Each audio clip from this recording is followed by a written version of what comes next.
नमस्कार, मैं आतिश कुमार। आप देख रहे हैं बेधड़क खबर। दोस्तों, अक्सर विवादों में रहने वाले अमेरिकी राष्ट्रपति डोनाल्ड ट्रंप ने एक नया कार्ड निकाला है। इस बार उन्होंने किसी देश पर कब्जा करने की बात नहीं, बल्कि शांति की बात करते हुए नजर आए हैं। डोनाल्ड ट्रंप ने स्विट्जरलैंड के दावोस में होने वाले वर्ल्ड इकोनॉमिक फोरम के सम्मेलन में एक शांति योजना बोर्ड ऑफ पीस का गठन की शुरुआत की है। इस बोर्ड का उद्देश्य गाजा में होने वाले संघर्ष को समाप्त करना, इसके साथ ही गाजा के प्रशासन के लिए अंतर्राष्ट्रीय स्तरीकरण बल के गठन की प्रक्रिया भी शुरू कर दी है। इसमें गाजा के प्रशासन के लिए राष्ट्रीय समिति और अंतर्राष्ट्रीय स्तरीकरण बल की निगरानी करना, अंतर्राष्ट्रीय संसाधनों को जुटाना एवं गाजा को संघर्ष, शांति और विकास की ओर बढ़ाने के दौरान जवाबदेही सुनिश्चित करना है। इसके साथ ही इसका मकसद दो राष्ट्र वाले समाधान पर बातचीत के जरिए इजराइल और फिलिस्तीन के बीच संघर्ष को सुलझाने में मदद करना भी है।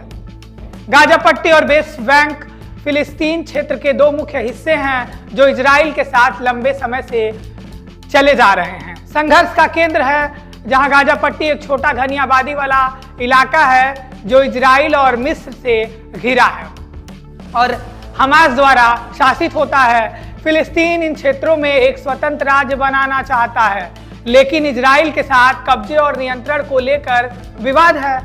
बात करें भारत के रुख की, तो भारत में अमेरिका के राजदूत सर्जियो गोर ने अपने आधिकारिक एक्स हैंडल पर इस संबंध में व्हाइट हाउस का लेटर जारी किया है।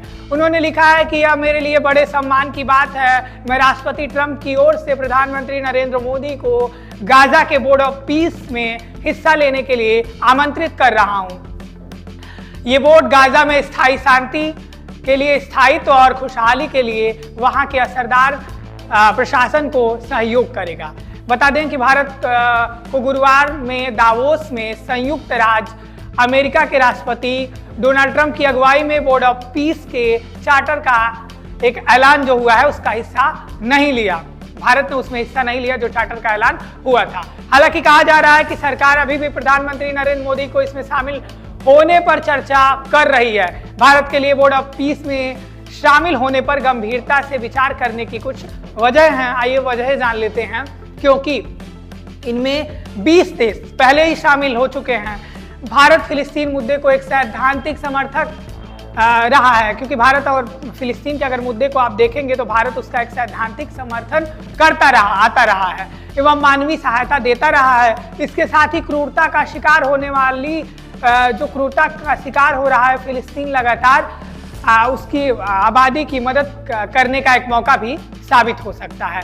हालांकि संयुक्त अरब अमीरात यूएई, सऊदी अरब, इजराइल और तुर्की के साथ शामिल होने के फैसले में मोदी सरकार पर दबाव पड़ सकता है। सरकार इस मामले पर आगे बढ़ने के सबसे बेहतर तरीके के बारे में भागीदारी, खासकर फिलिस्तीन से सलाह मशवरा जारी रखनी चाहिए।